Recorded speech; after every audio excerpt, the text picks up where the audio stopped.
Hello, hi everyone. सभी को नमस्ते, सभी को शुभ संध्या, गुड इवनिंग। तो बताइए कैसे हैं आप लोग। हम लोग बहुत दिन बाद जो है इंटरेक्ट हो रहे हैं। इंटरेक्ट कहाँ हो पा रहे हैं, मतलब फिर भी आप लोग मेरी आवाज़ सुन पा रहे हैं और मैं भी आप लोगों के कुछ, अगर आप लोग कमेंट रिप्लाई करेंगे तो मैं भी आप लोगों का जान पाऊँगी। तो बताइए कैसा रहा आप लोगों का इतने दिन का, कह सकते हैं छुट्टी, कह सकते हैं जिनकी छुट्टियाँ रही होंगी, जो घर में रहे होंगे उनके लिए भी, क्योंकि इस टाइम तो समर वेकेशन में सभी के घर में बच्चे और है ना गेस्ट वगैरह सब रहते हैं, आते हैं, मज़े होते हैं, मज़ा आता है। इधर तो हम लोगों का काफ़ी दिन से बिल्कुल भी एकदम बातचीत बंद थी और क्लास तो बिल्कुल भी नहीं हो पाई। क्लास के लिए तो मैं बिल्कुल एकदम हाथ जोड़ के आप लोगों से सॉरी कहना चाहूँगी, क्योंकि जो है बिल्कुल भी मैंने कोई अपडेट नहीं, कुछ कुछ भी नहीं डाला मैंने, है ना। ऊपर से कुछ कुछ चीज़ें डालती रही, क्योंकि मैंने जो किया मैंने वो डाला। मैं आपको सच बताऊँ तो, क्योंकि मैंने खुद भी इधर कोई पढ़ाई नहीं की, इस वजह से मैं पढ़ाई से बिल्कुल कह सकते हैं कि थोड़ा सा दूर रही, थोड़ा सा रुक गई थी। तो कोई बात नहीं, अब फिर से हम कंटिन्यू करेंगे। तो आप सभी लोगों को फिर से शुभ संध्या। और बताइए कैसे हैं सब लोग। आई होप कि बिल्कुल बढ़िया रहे होंगे। गर्मी काफ़ी है, बारिश वारिश भी आजकल नहीं हो रही है। आपकी तरफ हो रही है तो बताना। इसके बाद सबसे उससे भी मतलब सबसे इम्पोर्टेंट बात जो है कि आप लोग का स्वास्थ्य आई होप कि बढ़िया ही रहा होगा और बढ़िया रहना भी चाहिए। और उससे भी ज़्यादा इम्पोर्टेंट कि आप लोग की तैयारी कैसी चल रही है। तैयारी भी अच्छी चल रही होगी और अच्छी चलनी भी चाहिए, क्योंकि एग्ज़ाम का आपको सुनने को मिल सकता है अक्टूबर नवंबर तक। तो अपनी तैयारी के लिए आपको हमेशा बिल्कुल अपना अस्त्र शस्त्र लेके बिल्कुल आपको रेडी रहना है, कि जैसे ही एग्ज़ाम की डेट आए आप तुरंत जा करके अपने लक्ष्य को आपको भेदना है, बिल्कुल ठीक है। तो आप लोग भी वही अर्जुन की तरह एकदम मछली की आँख देखते रहिए, है ना। खैर, ये सब तो बातें हैं। और चलिए आज हम लोगों ने न्यूट्रिशन की थोड़ी थोड़ी मतलब कुछ टॉपिक हम लोगों ने पढ़े थे। तो हम लोगों ने उधर पढ़ लिया था, पोल्ट्री मीट का पढ़ा था और एग वगैरह तो पढ़ ही लिया था। इसमें फ़िश बचा हुआ था, तो मैंने सोचा आज हम लोग फ़िश के बारे में पढ़ लें। ये आपको देख के पता चल ही रहा होगा कि फ़िश के बारे में पढ़ेंगे। और ये फ़िश का क्या है, नोट्स हैं, इसमें क्वेश्चंस नहीं है। तो क्योंकि ये जो नोट है मतलब डिटेल में हम लोग पढ़ेंगे, इसका नोट्स आप लोग थोड़ा बहुत शॉर्टकट में बना लेना। टीजीटी पीजीटी में इसमें से 1-2 क्वेश्चन आपको मिल सकता है, बाकी ये नेट के लिए ज़्यादा इंपॉर्टेंट है, ठीक है। तो चलिए शुरू करते हैं, ज़्यादा टाइम नहीं वेस्ट करेंगे। तो सबसे पहले देखिए आपका फ़िश है। तो इसमें क्या है कि भारत में कम से कम 200 से अधिक प्रकार की मछलियाँ जो हैं वो खाई जाती हैं। कितनी? लगभग 200 प्रकार की, ठीक है। 1 सेकंड, 200 प्रकार की, ठीक, 200 प्रकार की मछलियाँ। अब ये तो एक कॉमन सी बात है, इसमें कुछ ये इंपॉर्टेंट नहीं है। अब मछली में कई सारी मछलियाँ आपकी सार्डिन है, tuna, mackerel, catfish, brown duck, ribbon fish, prawn fish, rohu, hilsa, बहुत सारे नाम हैं ऐसे जो आपने भी सुना ही होगा कुछ कुछ, लेकिन अब बहुत सारी प्रजातियाँ हैं, ठीक है। इसके बाद है कि मछलियों को जो है हमारे उसमें 2 भागों में बांटा गया है। 2 भागों में कौन कौन सी? पहली मछली है आपकी जिसको हम लोग फिन फिश बोलते हैं, इसको हिंदी में भी फिन फिश ही बोलते हैं। और दूसरी है आपकी शेल फिश। तो जो फिन फिश होती है वो कहाँ रहती है? 1 सेकंड। वो मछली आपको कहाँ मिलेगी? ज़्यादातर ये खारे पानी में और धरातलीय पानी में होती हैं और इनमें हड्डियाँ अधिक होती हैं। मतलब इनकी 2 क्वालिटीज़ हैं, क्या है? ये खारे पानी में यानी कि सलाइन वाटर में रहती हैं और इनमें बोन्स जो है अधिक होती हैं। इनका नाम क्या है? कॉड मछली है, हैडॉक है, हेरिंग है, मैकरेल है। ये सब एक इम्पॉर्टेंट 2-4 नाम मैंने इसमें यहाँ पे इंक्लूड कर दिए हैं। कभी कभी क्वेश्चन में ये पूछ लेता है कि इनमें से फिन फिश कौन सी हैं। हालांकि ये नेट के एग्जाम में पूछता है, टीजीटी पीजीटी में कि आई होप नहीं पूछा गया है अभी तक तो कहीं। फिर ये फिन फिश का हमारा हो गया कि सलाइन वाटर में और बोन्स इसमें अधिक होती हैं। अब दूसरी है शेल फिश। शेल फिश में क्या होता है? ये सिर्फ खारे पानी में पाई जाती हैं और जल्दी ख़राब हो जाती हैं। ये क्या होता है? ये सिर्फ और सिर्फ खारे पानी में पाई जाएंगी, ठीक है। और ये थोड़ा जल्दी ख़राब हो जाती हैं। 1 सेकेंड, हाँ ठीक है। जो आपकी फिन फिश थी वो खारे पानी में और धरातलीय पानी यानी कि ग्राउंड वाटर में पाई जाती है। और ये वाली जो है आपकी वो खारे पानी में ज़्यादा पाई जाती हैं और जल्दी ख़राब भी हो सकती हैं, क्योंकि नमक कह सकते हो, नमक ज़्यादा रहता होगा, तो इस वजह से में भी जल्दी ख़राब हो जाती हैं। फिर इनमें कौन कौन सी है? आपकी मोलस्कस है, ऑयस्टर है, मुसल्स है, श्रिम्प्स हैं, लोबस्टर हैं और प्रॉन्स हैं। तो ये सब मछलियाँ जो हैं आपकी, ये सब आपकी शेल फिश के कैटेगरी में आती हैं। अब बात आती है इनके जो इनका मतलब इनकी न्यूट्रिटिव वैल्यू की और इनका कॉम्पोजिशन क्या है, क्या संगठन है मछलियों का, कि क्या क्या मछलियों में ज़्यादातर होता है। तो देखिए सबसे फर्स्ट नंबर पे आता है आपका कार्बोहाइड्रेट, ठीक है। तो कार्बोहाइड्रेट क्या होता है? शेल फिश में जो है शेल फिश में वसा की मात्रा कम तथा कार्बोहाइड्रेट अधिक होता है। वैसे तो मछलियों में जो है क्या कहते हैं, कार्बोहाइड्रेट अधिक मात्रा में नहीं होता, लेकिन यहाँ पर एक कंपेरिजन की बात करी जा रही है, तो इसलिए यहाँ पर ये है कि जो शेल फिश है अभी हम लोगों ने जो पीछे पढ़ा, उनमें वसा की मात्रा कम होगी थोड़ी और कार्बोहाइड्रेट अधिक होता है। और जो कार्बोहाइड्रेट होगा वो ग्लाइकोजन के फॉर्म में होता है, ठीक है, ग्लाइकोजन के फॉर्म में होगा। और जो आपकी ऑयस्टर फिश होती है उसमें पर्याप्त मात्रा में जो है ग्लाइकोजन पाया जाता है। इसमें आपको कुछ ऐसा नहीं है, कुछ अननेसेसरी मैंने नहीं ऐड किया, बिल्कुल टू द पॉइंट चीज़ें हैं। इसके बाद फिर प्रोटीन की बात आ जाती है। तो देखिए मछलियाँ जो होती हैं वो मात्रा व गुणवत्ता के आधार पर प्रोटीन की उत्कृष्ट स्रोत होती हैं। कहने का मतलब ये है कि मछलियों में जो प्रोटीन की मात्रा होती है और जो उसमें प्रोटीन की जो क्वालिटी होती है वो काफ़ी अच्छी होती है, रिच सोर्स होता है, ठीक है। इनका बायोलॉजिकल वैल्यू मतलब अच्छा होता है जो मछलियों में प्रोटीन होता है, या फिर आप कह सकते हो नॉन वेजिटेरियन सोर्सेज में जितने भी प्रोटीन होते हैं वो उनका बायोलॉजिकल वैल्यू ज़्यादा होता है। इसीलिए बोला जाता है कि जो है मतलब जो नॉन वेजिटेरियन वाली चीज़ें हैं उनमें जो प्रोटीन होता है वो अच्छा माना जाता है। इसके बाद इसमें क्या है 20% तक प्रोटीन पाया जाता है मछलियों में, और इनकी प्रोटीन का जैविक मूल्य 80% होता है, ठीक है। जैविक मूल्य मतलब आपका वही बायोलॉजिकल वैल्यू। फिर है कि लाइसिन और मिथ्योनिन भरपूर मात्रा में पाया जाता है। लाइसिन और मिथ्योनिन आपका क्या है, ये आवश्यक अमीनो अम्ल है, यानी कि एसेंशियल अमीनो एसिड्स हैं जो आपके मछलियों में अच्छी मात्रा में पाया जाएगा। इसके बाद फिर हम लोगों का है दूसरा है दाल व चावल के साथ, मतलब उसी में ऐड है कि दाल और चावल के साथ अगर फिश को आप खा रहे हैं तो उसको संपूरक आहार के रूप में उपयोग कर सकते हैं।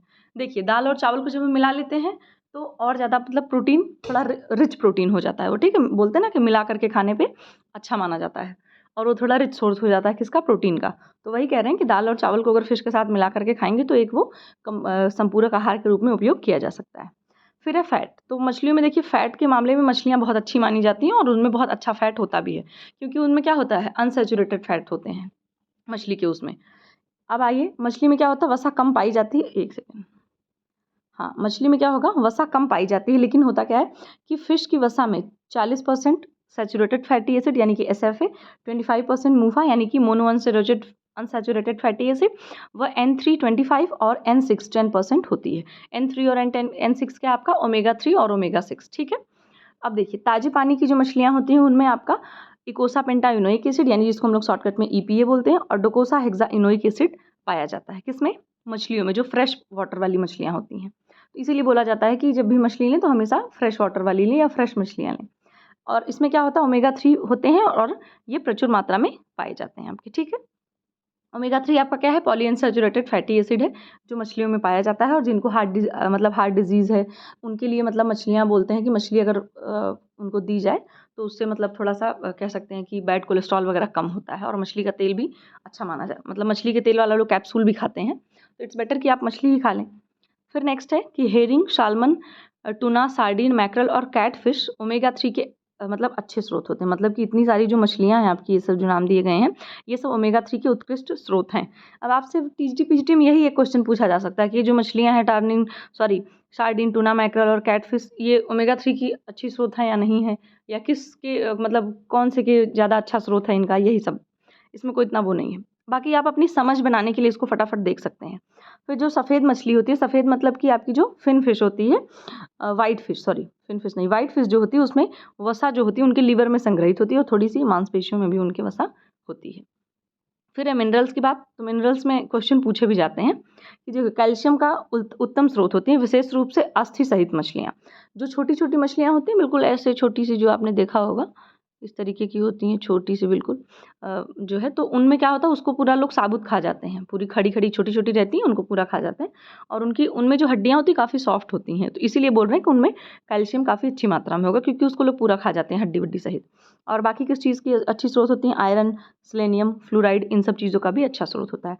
ओयस्टर मछली में कॉपर, आयरन, जिंक उत्तम मात्रा में होता है। ओयस्टर जो भी हम लोगों ने पढ़ा, तो ओयस्टर जो आपकी मछली है। विटामिन में क्या है कि जो B12 होता है वो अच्छी मात्रा में होता है, और जो शार्क लिवर ऑयल होता है, मतलब शार्क जो मछली होती है तो उसके लिवर में जो है 1000 से लेकर के 24,000 इंटरनेशनल यूनिट विटामिन ए 1 ग्राम तेल में पाया जाता है। कहने का मतलब है कि 1 ग्राम तेल में 1000 से लेकर के 24,000 इंटरनेशनल यूनिट तक विटामिन ए पाया जाता है शार्क मछली के लीवर में। फिर रोहू मछली में विटामिन C भी होता है, B3 तथा विटामिन D की अच्छी स्रोत होती हैं जो रोहू मछलियाँ होती हैं। रोहू मछली का तो नाम सबने सुना होगा। फिर है कि स्टोरेज एंड प्रिजर्वेशन। अब तो यहाँ मछली का कॉम्पोजिशन था, अब जो है कि मछली को हम लोग कैसे प्रिजर्व कर सकते हैं, कैसे उसका स्टोर कर सकते हैं उसको, ठीक है। तो फ्रोजन फिश जो होती है, फ्रोजन मतलब जिनको बर्फ़ में बिल्कुल स्टोर कर दिया गया है, बर्फीली जगह पे बिल्कुल। तो फ्रोजन फिश जो होती है उसको 2 दिन से अधिक नहीं रखना चाहिए। इसको 0 डिग्री फ़ारेनहाइट या फिर 18 डिग्री सेल्सियस से या फिर इससे भी कम तापमान पर रखना चाहिए, ठीक है। जो फ्रोजन फिश होती हैं ज़्यादा बर्फ़ वाली, मतलब ज़्यादा दिन जिसको बर्फ़ में रखा गया है।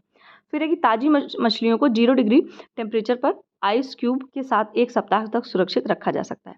कहने का मतलब जो ताज़ी मछलियाँ हैं बिल्कुल उनको आप पैक करके एकदम 0 डिग्री टेम्परेचर पर रखना चाहो अगर आप, तो 6-7 दिन तक आप रख सकते हैं। फिर है केन्ड फिश। तो केन्ड फिश संग्रहण के दौरान ग्रे रंग में बदल जाती है। यह ग्रे रंग फेरस सल्फाइड निर्माण के कारण उत्पन्न होता है। ये जो आपका पूरा एक लाइन का ये क्वेश्चन है अगर देखा जाए तो केन फिश वाला और ये फेरस सल्फाइड वाला, ये नेट के एग्जाम में पूछा गया है। ठीक है, सीधा सा क्वेश्चन यही है कि केन फिश के दौरान मछलियाँ ग्रे रंग में बदल जाती हैं, जिसका कारण क्या है, किसके निर्माण के कारण मछलियाँ ग्रे रंग में बदल जाती हैं। तो आपका आंसर होगा फेरस सल्फाइड की वजह से। ठीक है, केन क्या होता है, केनिंग प्रोसेस क्या होता है वो मैं आपको क्या बोलते हैं मीट वाले उसमें बता चुकी हूँ चैप्टर में, तो यहाँ पर बार बार रिपीट करने का कोई मतलब नहीं है। ठीक है, अतः इसे रोकने हेतु केनिंग के दौरान जिंक युक्त इनामेल से कोटिंग कर दी जाती है। किसको कोटिंग कर दी जाती है, मछलियों को। केनिंग के दौरान वो ग्रे रंग में ना बदल पाएं, उससे रोकने के लिए इसको जिंक युक्त इनामेल से मछलियों के ऊपर कोटिंग कर दी जाती है। तो उसमें क्या होगा, फेरस सल्फाइड का निर्माण नहीं होगा, और जब फेरस सल्फाइड का निर्माण नहीं होगा तो मछलियों का जो कलर है वो चेंज नहीं होगा। फिर है फ्रीजिंग हेतु, मतलब जब मछलियों को फ्रीज करते हैं, बिल्कुल फ्रीजिंग हेतु मछलियों को 0 डिग्री फ़ारेनहाइट यानी कि -18 डिग्री सेल्सियस तापमान पर 2 घंटे रखा जा सकता है। ठीक है, तत्पश्चात -21 डिग्री सेल्सियस से -23 डिग्री तापमान पर 2 वर्षों तक संग्रहित रखा जा सकता है। पूरे 2 साल तक अगर आपको इतना उसका टेम्परेचर कर दिया जाए माइनस में, तो 2 साल तक उसको रखा जा सकता है। फिर है चिलिंग। चिलिंग की प्रक्रिया में क्या होता है, मछलियों को 0 से लेकर के 2 डिग्री सेल्सियस तापमान पर रख सकते हैं आप, जब चिल करके रखना है अगर मछली को। क्योंकि होता क्या है, मछलियों को लोहे की छड़ पर लटका कर समय समय पर स्मोक ब्लो किया जाता है। ये सब तो आपकी चिलिंग प्रोसेस हो गया, केनिंग हो गया। अब एक स्मोक ब्लो करके भी, मतलब धुआं उनके ऊपर छोड़ करके धुआं ब्लो करके भी मछलियों को क्या किया जाता है, कुछ दिन तक प्रिजर्व कर सकते हैं या रख सकते हैं आप। तो उसको लटका कर समय समय पर स्मोक ब्लो किया जाता है। धुएं का तापमान कम रखते हैं ताकि मछलियों में कुक्ड फ्लेवर ना आए। कहने का मतलब ज़्यादा, अगर बहुत ज़्यादा धुआं उसके ऊपर रखेंगे, मतलब ज़्यादा गर्म धुआं जाएगा तो मछलियों में पकने वाला स्वाद आ सकता है। ठीक है, तो ये भी एक तरीका है। बाज़ार में ऐसी मछलियाँ मिलती हैं कि उनमें मतलब स्मोक्ड फ्लेवर रहता है थोड़ा उनका। अब वो सब अलग अलग चीज़ें हैं। अब ये हम लोग का हो गया। अब एक चीज़ और है, ये काफ़ी मोस्ट इंपॉर्टेंट है आपका जो ये है, देखिए पोटेशियम सार्बेट है, सोडियम बेंजोइक है, बेंजोइक एसिड है, सोडियम फॉस्फेट को नमक के साथ मिलाकर, मतलब ये सब जितने भी आपके हैं इन सभी चीज़ों को, बेंजोइक एसिड, सोडियम फॉस्फेट को नमक के साथ मिलाकर मछलियों को कैबिनेट ड्रायर में सुखा लिया जाता है। और सुखाने के बाद क्या किया जाता है, उसको पैक कर दिया जाता है, अच्छी अच्छी पन्नी में पैक करके आराम से उसको सेल करने के लिए दे दिया जाता है। और जो कैबिनेट ड्रायर होता है, मतलब जो ड्रायर होता है सुखाने वाला, उसका तापमान कितना होता है, 82.2 डिग्री सेल्सियस। तो मछलियों के बारे में जो आपकी एकदम मोस्ट इंपॉर्टेंट चीज़ है, ये निचोड़ था, आप ये समझ लीजिए। ठीक है, अगर इतना आपने पढ़ लिया है तो आपको एक समझ भी बन जाएगी, और एग्ज़ाम में क्वेश्चन तो अगर आता है तो आप आराम से उसको हल भी कर सकते हैं, कोई उसमें गलती नहीं होगी, आराम से आप समझ सकते हैं। ठीक है, और चलिए अब ये हम लोग का यहाँ पे ख़त्म होता है, और बाकी हाँ ठीक है।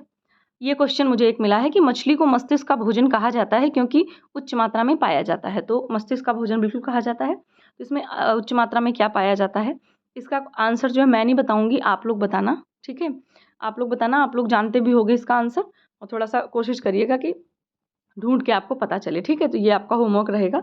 मैं इसका आंसर नहीं बताऊंगी। अगर आप लोग नहीं बताओगे या गलत बताओगे, गलत तो नहीं बताएंगे क्योंकि आप लोग इतना पढ़ रहे हैं और इतना आप लोग अब इतने नॉलेजेबल हो चुके हैं कि आंसर किसी भी कीमत पे गलत नहीं हो सकता। ठीक है, जीआईसी प्रवक्ता एग्जाम का आपका ये क्वेश्चन है, 2013 का मार्च में एग्ज़ाम हुआ था। आप लोग बताइएगा।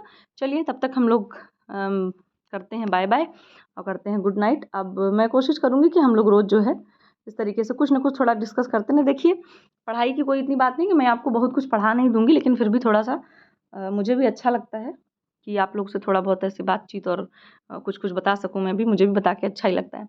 चलिए फिलहाल अपना ध्यान रखिए और पढ़ाई करते रहिए।